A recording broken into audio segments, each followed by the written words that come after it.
नमस्कार, आप देख रहे हैं कंज्यूमर अड्डा और आपके साथ मैं हूं विपिन भट्ट। कार खरीदना अब सिर्फ जरूरत नहीं बल्कि एक बड़ा खर्च बनता जा रहा है। पिछले कुछ सालों में जिस तेजी से कारों के दाम बढ़े हैं उसने मिडिल क्लास का बजट पूरी तरह से बिगाड़ा है। एसयूवी या हैचबैक लगभग हर सेगमेंट में कीमतों में लगातार उछाल देखने को मिल रहा है। जो कारें कभी 5-7 लाख में आ जाती थी वो अब 10 लाख के पार जा चुकी हैं। वहीं कॉम्पैक्ट एसयूवी और 7 सीटर गाड़ियां अब सीधे 15-20 लाख की रेंज में दिखाई देती हैं। अब मारुति सुजुकी जून 2026 से फिर अपनी कारों के दाम बढ़ाने जा रही है। कंपनी ने कीमतों में 30,000 रुपए तक का इजाफे का ऐलान किया है। हालांकि सिर्फ मारुति ही नहीं, महिंद्रा और टाटा मोटर्स भी हाल ही के महीनों में कीमतें बढ़ा चुकी हैं। महिंद्रा ने एसयूवी रेंज में 2.5% तक प्राइस हाइक किया, जबकि टाटा मोटर्स ने भी दामों में बढ़ोतरी की है। यानी कार बाजार में अब महंगी गाड़ियों का ट्रेंड आम हो चला है। हर बार जब ये प्राइस बढ़ते हैं एक अनाउंसमेंट आती है। अब क्या इसके पीछे कारण बताते हैं वो आपको बताते हैं। पिछले कुछ सालों में सबसे ज्यादा प्राइस हाइक एसयूवी और हाइब्रिड कारों में देखने को मिला है। एसयूवी सेगमेंट की गाड़ियां तेजी से महंगी हुई हैं, जबकि 7 सीटर कारें अब आम आदमी की पहुंच से दूर होती दिख रही हैं। ईवी कारों में लाखों रुपए तक की बढ़ोतरी दर्ज हुई है और हाइब्रिड कारें भी लगातार महंगी हो रही है। प्रीमियम फीचर्स वाली गाड़ियों के दाम सबसे ज्यादा बढ़े हैं। कॉम्पैक्ट एसयूवी अब 15 लाख प्लस की रेंज में पहुंच चुकी है, जबकि प्रीमियम हैचबैक और डीजल वेरिएंट भी पहले के मुकाबले काफी महंगे हैं। ऑटो कंपनियों का कहना है कि बढ़ती इनपुट कॉस्ट ने लगातार असर डाला है और डाल रही है। नए सेफ्टी नॉर्म्स और टेक्नोलॉजी अपग्रेड, इसका भी खर्च लगातार बढ़ रहा है। डॉलर मजबूत होने और इंपोर्ट कॉस्ट बढ़ने से भी कंपनियों पर दबाव बढ़ा है। यानी कारों की कीमत बढ़ने के पीछे कई बड़े कारण कंपनियां गिनाती हैं। BS6 फेज 2 नियम लागू होने से भी लागत बढ़ी।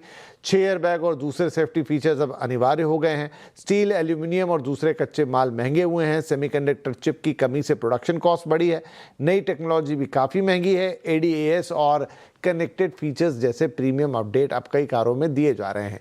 इसके अलावा इंश्योरेंस, रजिस्ट्रेशन और ऑपरेशन कॉस्ट बढ़ने का असर भी सीधे ग्राहकों की जेब पर पड़ा है। यानी अब बेस मॉडल की कारें भी प्रीमियम फीचर्स आने से तेजी से महंगी हो रही हैं। तो लागत बढ़ती कार कीमतों का सबसे बड़ा असर जो है वो आम आदमी और मिडिल क्लास पर पड़ा है। कार का EMI का बोझ भी तेजी से बढ़ा है। लोगों को अब पहले के मुकाबले ज़्यादा डाउन पेमेंट भी देना पड़ता है। जो बजट कारें कभी 5-6 लाख में मिलती थी, जैसा हमने कहा, अब उनकी प्राइस रेंज काफ़ी ऊपर निकल गई है। तो इस तरीके से अगर देखा जाए तो कार खरीदना लगातार मुश्किल हो रहा है। सेकेंड हैंड कारों की मांग भी इधर तेजी से शायद इसीलिए बढ़ी है और लोग पुरानी गाड़ियों की तरफ भी अब रुख कर रहे हैं। दूसरी तरफ कार कंपनियां लगातार नए फीचर्स और टेक्नोलॉजी जोड़ रही है। जैसे मैंने कहा, ADAS, 6 airbag, sunroof, connected features, बड़ी स्क्रीन जैसी सुविधाएं ने गाड़ियों को ज़्यादा प्रीमियम बनाया है। लेकिन सवाल यह है कि क्या ये फीचर्स अब ज़रूरत से ज़्यादा महंगे साबित हो रहे हैं?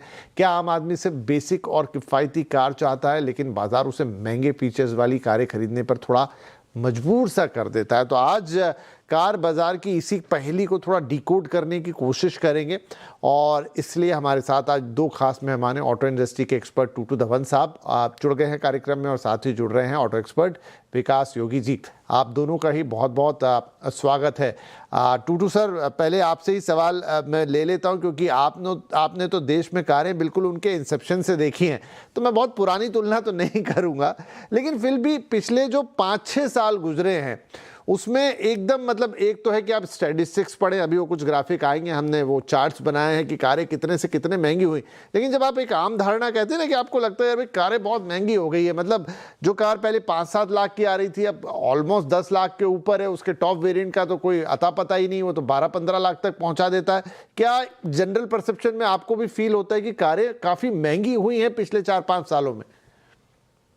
4-5 साल की बात कर रहे हैं, मैं तो 40-50 साल की बात, जबकि गाड़ी हमारे को 11,00,000 रुपए से लेकर 20,000 रुपए के मिलती होती थी, और वही गाड़ियां धीरे धीरे 30,000 की हो गई, फिर 50 की हो गई, और जब मारुति इंट्रोड्यूस की थी उस टाइम 50,000 के ऊपर, when it was supposed to be an poor man's car. तो एनीवे, अब उसके बाद हर चीज महंगी ही होती जा रही, और साथ साथ में इस वक्त टैक्सेस भी हैं, और अब जो खासतौर जो रीजन ऑफ महंगा होना है is because of the West Asia disturbance, और कंपनियों को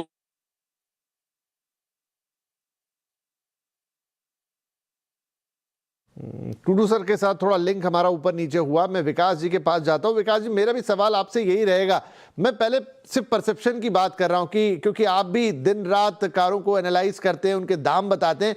क्या आपके अनुभव में भी, अगर मैं आपसे जनरल सवाल पूछ लूँ कि विकास जी बताइए कि आप 4-5 साल पहले जो कारों की कॉस्ट बताया करते थे अपनी एनालिसिस में और अब बताते हैं, आपको वो डिफरेंस बड़ा महसूस होता है? जी बिल्कुल। मतलब क्या रीजंस हैं हम उस पर बाद में आ सकते हैं, बट एक जनरल परसेप्शन जनता के बीच में भी है कि जो एंट्री लेवल कार जैसे आप बोल रहे हैं कि 3-4 लाख 5 लाख रुपए की आती थी, आज आप एब्सोल्यूट बेस भी लोगे ऑन रोड आते आते 6-7 लाख एब्सोल्यूट बेसिक कार के लिए भी आपको देना पड़ता है। और उसके पीछे जैसे कि आपने भी अपने ग्राफिक्स के थ्रू भी बताया और ये चीजें बताई कि बहुत सारे नए फीचर्स आ गए हैं।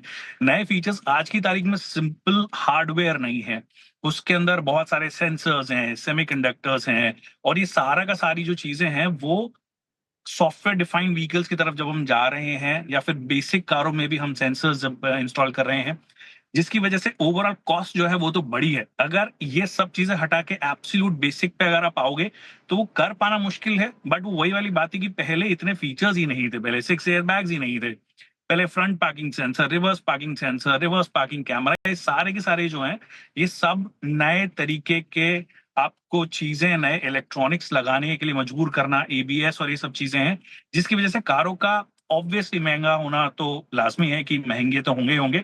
अब क्या रीजंस हैं, अभी जो नई कटौती हुई, जो नई बढ़ोतरी हो रही है, नए अनाउंसमेंट्स है कि प्राइस हमें बढ़ा के मिलेगा, उसके रीजंस ऑफ कोर्स जैसे टूडू सर ने टच कर ही दिया था कि वेस्ट एशिया में थोड़ा डिस्टर्बेंस है, जनरली भी सप्लाई चेन थोड़ा सा हिला हुआ है, जिसकी वजह से ओवरऑल प्राइसेस जो हैं वो बड़ी तो हैं, बट एक जनरल परसेप्शन भी है लोगों के बीच में कि हाँ, कारें तो देखिए महंगी हुई है।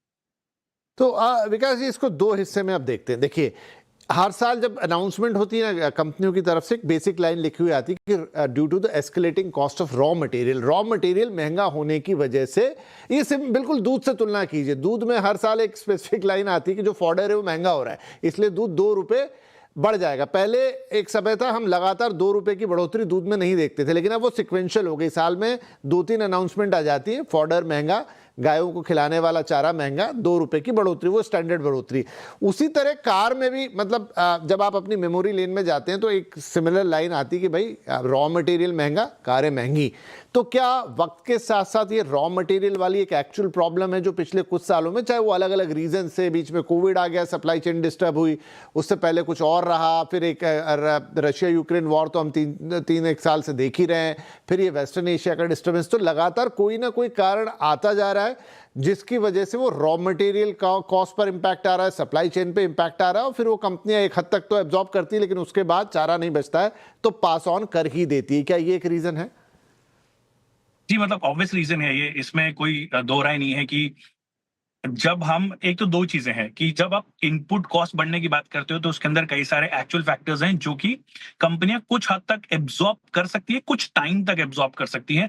जैसे कि अभी अगर आप देखोगे कि डिस्पाइट द फैक्ट कि इनपुट कॉस्ट बढ़ रही है, बट आप अगले ही महीने देखोगे कि प्राइस वॉर शुरू हो जाएगा, डिस्काउंट वॉर शुरू हो जाएगा, तो इनपुट कॉस्ट को एब्जॉर्ब करने की जहां तक बात है तो वो एक लिमिट तक ही किया जा सकता है, उससे ज्यादा नहीं किया जा सकता। ये फैक्ट है कि हमें मॉडर्न व्हीकल्स चाहिए, हमें मॉडर्न इलेक्ट्रॉनिक्स चाहिए, हमें लेटेस्ट टेक्नोलॉजीज चाहिए, और ये सब चीजें चलने के साथ साथ फिर अगर ये डिस्टर्बेंस आ जाती है कि चाहे वॉर रिलेटेड इशू हो या केमिकल प्रोडक्ट्स जो हैं वो महंगे हों, पेट्रोलियम प्रोडक्ट्स जो हैं जो कारों में बहुत ज्यादा यूज होते हैं, या फिर आप ओवरऑल स्टील महंगा हो गया है, या बाकी जो चीजें हैं कमोडिटीज वो महंगी हुई हैं, तो उनको कंट्रोल करना थोड़ा सा मुश्किल तो है फॉर श्योर। बट आप एक तरफ ये भी देखो कि हमारी कार्स एडवांस भी हो रही हैं, और अगर आप एडवांस कार्स की तरफ जाओगे तो वो सेमीकंडक्टर्स का होना, सेंसर्स का होना, ये सब चीजें जब आएंगी पिक्चर में, प्लस एक डिस्टर्बेंस आ जाएगा, तो हो सकता है कि साल में 2 बार भी आपको बढ़ोतरी मिले, 3 बार भी बढ़ोतरी मिले, क्योंकि ये स्मूथली तो नहीं हो रहा है। एक पॉइंट होता है कि आप गाड़ियों की कीमत जो है एक सर्टेन लिमिट तक कंट्रोल कर सकते हो अगर स्मूथ सब चीजें चलती रहें, बट यहाँ पे स्मूथ भी नहीं चल रहा है, फिर हमें स्मार्ट गाड़ियां भी चाहिए या एडवांस गाड़ियां भी चाहिए। तो आई थिंक ये दोनों का मिला जुला असर है जो हम देख रहे हैं। तो विकास जी, एक बात बताइए, अब जैसे पहले भी होता था, गाड़ियों के वेरिएंट होते थे और वो जो फीचर्स होते थे तमाम, वो धीरे धीरे वेरिएंट ऊपर जाता था, लेकिन बेस वाली 1-2 वेरिएंट होती थी जो हर किसी को लगता था भाई ये मैं ले लूँ, बहुत लोग खरीदते थे, इनफैक्ट मैंने भी खरीदा। लेकिन अब बेस वेरिएंट में ही कंपनियों को शायद कंपटीशन के चलते या कह लीजिए डिमांड के चलते कि लोगों को ऐसा फीचर भी चाहिए, टच स्क्रीन भी चाहिए, ये भी चाहिए और उसमें भी 10 तरह के और फीचर चाहिए, तो कंपनियां मजबूर हैं कि भैया मुझे बेस वेरिएंट में भी वो डालना ही पड़ेगा और उसके कारण मेरा बेस की भी कीमत ऊपर आएगी। नंबर 2 कि जो सेफ्टी फीचर एड ऑन हुए हैं कि अब आप एयर बैग कंपलसरी हो गया है, अडास भी लोगों को चाहिए, लोगों को अब ये बातें ज़्यादा समझ में भी आने लगी हैं, तो अगेन वो जोड़ा तो फिर कॉस्ट ऊपर हो गई। मतलब अब जो बेस वेरिएंट भी आपके पास आता है वो बेस वेरिएंट होता नहीं है, वो मतलब कहीं समझ लीजिए मिडिल वेरिएंट ही बेस वेरिएंट बन गया है और उसके ऊपर तो फिर वो जो और कॉस्मेटिक की ऐसी सीट मिल जाएगी, वैसा लेदर आ जाएगा, वैसा टच एंड फील आ जाएगा, वो टिपिकल लग्जरी में चला गया। लेकिन बेस वेरिएंट का बेस ही उठ गया है, कि ये भी एक रीजन है? ये भी फैक्ट है। आई थिंक लोगों की एस्पिरेशन भी है कि चाहे मैं एक सब कॉम्पैक्ट एसयूवी या compact SUV mid size SUV लूं और उसका बेस लूं, बट ना तो वो बाहर से लगना चाहिए कि ये बेस है, ना वो अंदर से लगना चाहिए कि ये बेस है। जब आपकी एस्पिरेशन उस वाली होती है, तो जब आप नॉर्मल मार्केट स्टडी भी करोगे तो लोगों को ये लगता है कि हाँ, बेस लेकर भी वो बाहर से अगर 1-1.5 लाख रुपए ऊपर लगा रहा है, तो कंपनीज को ये समझ है कि कंज्यूमर उस दिशा में जा रहा है कि मैं गाड़ी चाहे बेस वेरिएंट लूंगा, बट ये दिखनी चाहिए एटलीस्ट मिड वेरिएंट वाली या टॉप वाली। वो बेस टू टॉप तो आजकल इस देश में बहुत ज्यादा चलता ही है। तो आई थिंक वो एक रीजन तो है कि एस्पिरेशंस मैच करने के लिए कंपनीज भी वो वाले सेगमेंट्स जहां पर प्रॉफिटेबिलिटी के चांसेस थोड़े से ज्यादा हैं या वॉल्यूम के चांसेस थोड़े ज्यादा हैं, तो वहां पर ये सब चीजें करती है कि बेस वेरिएंट को भी अच्छे खासे फीचर्स के साथ में लेकर आती है। और आजकल क्या आएगी, देखिए वो चीज है कि पहले गाड़ी में जनरल, आप जब थोड़े कुछ सालों पहले की बात करोगे तो होता क्या था कि गाड़ी के अंदर टॉप वेरिएंट और बेस वेरिएंट मतलब 2 वेरिएंट होते थे। तो जैसे 800 है और 800 एसी है, सिर्फ एक एसी ऐड हुआ है, बाकी हार्डवेयर वाइज बाकी सब चीजों में कुछ नहीं होता था। आजकल कौन से साइज की टच स्क्रीन चाहिए आपको, कौन सा ट्रांसमिशन चाहिए, कौन सा पावर ट्रेन आपके पास में है, आपके पास में सीट्स के डिफरेंट ऑप्शंस हैं, इलेक्ट्रिक एडजस्टमेंट है नहीं है, तो ये सारी चीजें जब कैलकुलेशन में आती है तो ऑटोमेटिकली गाड़ियों का महंगा होना तो तय है ही है। और आई थिंक मुझे लगता है कि अब वो एस्पिरेशन भी है, प्लस आप गाड़ी में ज्यादा हार्डवेयर वाइज चेंज नहीं कर सकते हो। आपने नया प्लेटफॉर्म बनाया है, वो प्लेटफॉर्म फ्यूचर रेडी होना चाहिए। फ्यूचर रेडी होने का मतलब है कि आजकल ओटा अपडेट्स आ रही है फॉर एग्जांपल, तो ऐसा नहीं कर सकता कि मैं बेस वेरिएंट में के लिए प्लेटफॉर्म एक अलग बनाऊं और अपर वेरिएंट्स के अलग बनाऊं। आप फीचर से ही कटौती कर सकते हो, थोड़ा कम ऊपर वाले में एडास दे दोगे, नहीं दोगे, बट लार्जली गाड़ियां जो है वो सेम होती है, सेम प्लेटफॉर्म भी होती है, प्लेटफॉर्म की कॉस्ट भी थोड़ी ज्यादा ही हो गई है। तो आई थिंक ये भी एक रीजन है। तो आई थिंक अगेन बहुत सारे परम्यूटेशन कॉम्बिनेशन है जिसकी वजह से गाड़ियां महंगी हुई हैं। तो विकास साहब, ये जो महंगाई है गाड़ियों की, ये सिर्फ हमें यहाँ महसूस हो रही है हिंदुस्तान में, या ये वर्ल्ड वाइड फिनोमेना है? यूरोप में भी कारें महंगी हो रही क्योंकि बहुत सारा एक्सपोर्ट भी हमारे यहाँ से होता है, या दूसरे देश हैं या हमारे ही जैसे जो दूसरे देश हैं, चाइना की बात कर ले, क्या वहाँ भी कारें महंगी हुई हैं? तो सिर्फ हिंदुस्तान का फिनोमेना है या वर्ल्ड वाइड ये महंगाई दिख रही है कारों के अंदर? नहीं, ग्लोबली है, सभी जगह गाड़ियां महंगी हो रही हैं। अभी जैसे आप 2 तरीके की चीजों की बात करोगे, कई लोग बीच में हम ये था कि ईवीज ग्रेजुअली सस्ती होती रहेंगी क्योंकि टेक्नोलॉजी की अवेलेबिलिटी होगी, बैटरी सेल्स जो है थोड़े सस्ते होंगे, बट सब जगह देखिए ये बात है कि ईवीज की प्राइस रिवीजन हो सकता है कि उस वाले तेजी से ना हो, बट ऐसा नहीं है कि उसकी प्राइस रिवीजन नहीं है। ईवीज भी महंगी हुई हैं ग्लोबली। तो अगेन सारी गाड़ियां जब आप देखते हो, आज की मॉडर्न गाड़ियां, चाहे आप आइस टर्न्ड ईवीज बात कर लीजिए, बॉर्न इलेक्ट्रिक बात कर लीजिए, हाइब्रिड्स की बात कर लीजिए, ये सबके सब सॉफ्टवेयर का एक्सपीरियंस देते हैं, सबके सब इलेक्ट्रॉनिक्स जो है वो लगभग सेम ऑफर करते हैं। तो इसी वजह से आप सिर्फ यहाँ पर ही नहीं, जो अभी हम वॉर वाली बात कर रहे थे कि यूक्रेन रशिया वॉर की बात है, या वेस्ट एशिया में जो हुआ है, इन सब का असर पूरी दुनिया पे होता है। क्योंकि अगेन आजकल कोई भी गाड़ी, चाहे आप मेड इन इंडिया या मेक इन इंडिया बोल दो, बट वो है ग्लोबल प्रोडक्ट ही। बहुत सारी चीजें हैं जो एज इट इज बाहर से आती है और यहाँ पे फिट होती हैं। इसी वजह से पूरी दुनिया में वो आपको देखने को मिलेगा, सिर्फ इंडिया में नहीं। तो विकास सर, मुझे ये बताइए कि ये तो बात हो गई कि क्या रीज़न है गाड़ियों की कॉस्ट बढ़ रही है, चाहे वो मटेरियल मतलब बेसिक मटेरियल का इनपुट कॉस्ट महंगा है, या आपने फीचर ज़्यादा जोड़े, या फिर कुछ कंप्लाइंसेस है जो आपको करने पड़ गए और ये सब मिलाकर चीज़ें महंगी हो रही है। और ये आपने भी कहा कि महसूस हो रहा है। अब जो खरीदने वाली साइड है, जो कंज्यूमर है, वो इसको कैसे ले रहा है? आर पीपल हैप्पी कि नहीं, मुझे कोई बात नहीं, 2 लाख रुपए ऊपर दूंगा लेकिन मेरे को तो भाई ऐसी गाड़ी चाहिए? या लोगों को महसूस होता है यार कि मतलब एक गाड़ी खरीदनी थी लेकिन अब, पहले जब पिछली कार ली थी तो बड़ा बजट में ऐसी महसूस होती है, लेकिन अब वो बहुत ऐसा लग रहा है अगली कार बदलनी है तो बहुत ज़्यादा महंगी है? नहीं, आई थिंक कंज्यूमर्स को फील हो रहा होगा। दो तरीके के, देखिए एक तरीके का कंज्यूमर होता नहीं है। एक कंज्यूमर मैं दो तरीके से बांटता हूँ। एक कंज्यूमर जो सब 10 लाख वाली गाड़ी खरीद रहा है, उसको डेफिनेटली फेस होगा, क्योंकि उसने जो लास्ट गाड़ी आज से 8-10 साल पहले खरीदी थी और आज की अगर वो कंपेयर करेंगे, तो वो इंक्रीमेंटल जो आप वैल्यू जब निकालोगे तो बहुत ज्यादा है। पॉसिबली जो मिड साइज एसयूवी चला रहा था, एंट्री लेवल कॉम्पैक्ट एसयूवी चला रहे थे, उन लोगों के लिए एस्पिरेशन, क्योंकि वो उस वाले इनकम ग्रुप में आ गए हैं कि वहां पर उनकी एस्पिरेशन भी है, प्रॉब्लली उनकी इनकम भी उस लेवल पे इंक्रीज हो रही है कि उनके लिए शायद वो मार ना हो। बट वो जो एब्सोल्यूट एंट्री लेवल वाले जो लोग थे, जो एक टाइम पे उनको लगता था कि ठीक है इतने टाइम बाद में मैं एक गाड़ी खरीद पाऊंगा, तो आज वो प्लान करना थोड़ा सा ज्यादा मुश्किल हो गया है। प्लस फिर ऑफ कोर्स बाकी सब चीजें भी हैं, वो फ्यूल एफिशिएंसी के लिए भी कंसर्न हो गया है। तो एक वो फिनोमेना हम देख रहे हैं कि ईवीज की सेल्स बढ़ रही हैं। एक्चुअली ईवी की सेल्स जो है वो कई बार लगता है कि वो ऑटोमेटिकली बढ़ ही जाएंगी जिस हिसाब से फ्यूल प्राइसेस हम कंट्रोल नहीं कर पा रहे हैं, वो चाहे ग्लोबल रीजंस हो चाहे लोकल रीजंस हो। बट जिस भी रीजन हम कंट्रोल नहीं कर पा रहे हैं, तो वो ऑटोमेटिकली ईवी की तरफ जाने की कोशिश कर रहा है। बट ईवी के अंदर भी एब्सोल्यूट एंट्री वाली कुछ चीजें नहीं मिल रही। जिसने भी वो क्रैक किया, आई थिंक वो उन लोगों को डेफिनेटली अट्रैक्ट करेंगे जिनको वो डेली कम्यूट के लिए गाड़ी चाहिए, क्योंकि उनके लिए अब वो पेट्रोल या सीएनजी भी बहुत महंगा पड़ रहा है। तो एक तो कॉस्ट का बढ़ना प्लस रनिंग कॉस्ट का बढ़ना, दोनों चीजें हम देख रहे हैं। तो कुल मिला के लिए अब क्या ये कहें कि एक गाड़ी को अफोर्ड करना पहले से मुकाबले महंगा हो गया? अच्छा, महंगाई भी दो तरह की है कि एक तो है कि भाई हाँ, वक्त के साथ तो चीज़ें महंगी होती हैं, लेकिन वो महंगाई जब आपको चुभने लगे, आपको लगे यार दाम तो काफ़ी ज़्यादा हो गया है गाड़ी का, उसके पीछे विकास जी ने बहुत सारे कारण बनाए। वो है, एक छोटा ब्रेक लेते हैं यहाँ, लेकिन ब्रेक के बाद हम थोड़ा जानने की कोशिश करेंगे कि यहाँ से क्या ये जो कारों के दाम बढ़ने का सिलसिला है वो इसी तरह जारी रहेगा, ये कारें यूं ही एक्सपेंसिव होती रहेंगी, आपकी और हमारी जेब पर कितना बोझ आएगा एक नई गाड़ी लेते समय, आपको और क्या देखना है अगर प्राइस पॉइंट ही आप पकड़ रहे हैं, और कहाँ पे आप प्राइस की थोड़ी सेविंग कर सकते हैं, क्योंकि अंतर कितना आ रहा है, शायद लाख, 2 लाख, 2.5 या 3 लाख रुपए तक का, लेकिन उसमें बहुत सारे और कंपोनेंट शामिल होते हैं। क्या कोई तरीका हो सकता है जिससे आप वो कंपोनेंट पे थोड़ी सेविंग कर पाओ? ये सारे सवाल इस छोटे से ब्रेक के बाद।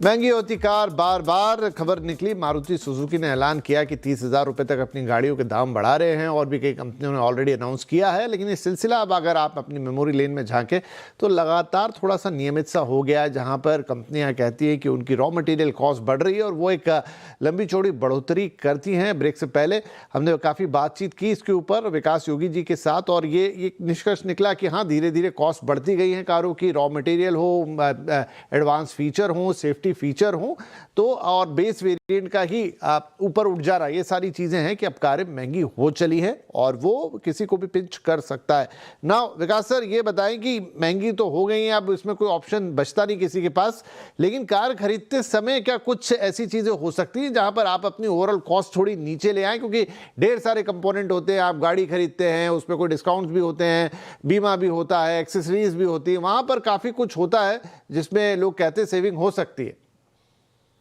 जी बिल्कुल, जैसे कि आपने आई थिंक अपने इंट्रोडक्शन में भी बोला था कि हमने कार्स देखी हैं जहां पर प्राइसेस जो होती हैं वो एकदम लो से शुरू होती हैं और फिर वो उसका टॉप टॉप वेरिएंट आते आते इतना हो जाता है कि कई बार दो सेगमेंट्स कवर हो जाते हैं उसके अंदर। जैसे कि हम मेनली मिड साइज एसयूवी में देखते हैं, गाड़ी 11 लाख से शुरू हो रही है और इसका जो टॉप एंड वेरिएंट है वो 26 लाख रुपए जा रहा है। इसके बीच में आप या तो टेक्निकली आप बेस वेरिएंट ही जा रहे हैं तो 2 गाड़ियां ले सकते हो, या फिर आप मतलब मेरे कहने का मतलब ये है कि आप कॉस्ट कैसे बचाओगे। आपकी ऑन रोड कॉस्ट के अंदर मेन चीज ये आती है कि अगर आप टॉप वेरिएंट जाओगे तो टॉप वेरिएंट पे आपको इंश्योरेंस भी ज्यादा है, आपके ऑन रोड टैक्सेस भी ज्यादा हैं, आपकी बाकी सब चीजें जो है वो भी महंगी हो जाती हैं, आपका रनिंग कॉस्ट भी ज्यादा हो जाता है। क्योंकि कई बार हम ये देखकर कि टर्बो वाला वर्जन हमें जाना है, वैसे टर्बो वाले वर्जन की ज्यादातर लोगों को जरूरत होती नहीं है अनलेस आप बहुत ही स्पेसिफिक नीड वाले हो कि मेरे को तो एब्सोल्यूट पावर चाहिए, बट चलानी आपको शहर में है। शहर के हिसाब से नेचुरली एस्पिरेटेड जो इंजन हैं उसी गाड़ी के वो कंपैरेटिवली थोड़े से अफोर्डेबल आते हैं, उसके अंदर ट्रांसमिशन जो आता है वो ज्यादा फ्यूल एफिशिएंट आता है। बट आपको उस दौड़ में है कि मुझे टर्बो ही चाहिए, मुझे डीजल ही चाहिए। आपने बोल लिया, ऑन पेपर देख लिया कि पेट्रोल का माइलेज जो है वो 14 दिखा रहा है और डीजल का 20 दिखा रहा है, बट इन रियलिटी आप बम्पर टू बम्पर ट्रैफिक में चलाने वाले हो। इन रियलिटी आप वो डीजल को इस्तेमाल भी नहीं कर पाओगे। आपका वो डीईएफ जो है वो डलवाना है आपको एक्स्ट्रा, उसका मेंटेनेंस एक्स्ट्रा है, अपफ्रंट कॉस्ट एक्स्ट्रा है, फिर आपको ऑटोमेटिक भी चाहिए तो वो एक्स्ट्रा है। तो ये सब चीजें जब आप थोड़ा सा दिमाग लगाओगे कि मेरी एक्चुअल नीड तो ये है कि मैं, ज्यादातर लोग, कई लोग बोलते हैं कि मैं हाईवे पे बहुत जाता हूँ, कितना जाते होंगे आप हाईवे पे?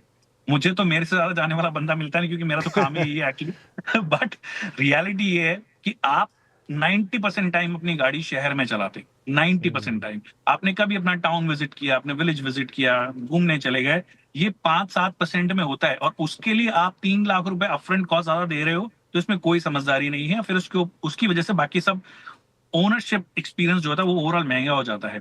तो मेरे हिसाब से थोड़ी सी कटौती, थोड़ा सा अगर आप सेंसिबली सोचोगे कि मेरा काम तो एक नॉन टर्बो वाले इंजन से चल जा रहा है, क्योंकि शहर में चला रहा हूँ, तो मैं उस पावर का करूंगा क्या? और वो जो पावर है एक्चुअली टर्बो की, वो आ भी 1800 आरपीएम 2000 आरपीएम पर रही है, जो कि आप शहर में पहुंचने में स्ट्रगल करते हो। आपकी जी। गाड़ी एकदम एक्सट्रीमली लो स्पीड पे चल रही है, तो आपकी गाड़ी ज्यादा एफिशिएंट चल रही है नॉन टर्बो से, एक नॉर्मल ऑटोमेटिक से, इंस्टेंट Right. की मेरे को डुअल क्लच ट्रांसमिशन ही चाहिए, क्योंकि आप रेस ट्रैक पे नहीं चला रहे हो। एक्सप्रेस वे भी आपको 120 ही जाने की परमिशन देता है, 240 जाने की परमिशन नहीं Got देता your है। point, तो sir. आप वहां पे अगर आप कटौती कर लोगे तो आई थिंक आप काफी कुछ सेव कर लोगे। और अगर आपको लग रहा है कुछ फीचर्स मेरे काम के हैं ही नहीं एब्सोल्युटली, तो अगर वो ना लो तो आपका काम चल जाएगा मेरे हिसाब से। वाकई में इलेक्ट्रिकल बहुत बहुत एडजस्टमेंट, बहुत लोगों के साथ देखा है कि वो ले तो लेते हैं, उनको पता भी नहीं होते कि उनकी गाड़ी में इतने फीचर्स हैं, बस वो एक लेने की जो बाइंग का एड्रेनल रश होता है उससे आगे वो होता नहीं है। उन्हें लगता है कि अरे कुछ मिस ना हो जाए, फोमो वाला, कि यार मैं वेरिएंट नीचे का ले रहा हूँ, कुछ मिस ना कर दूं।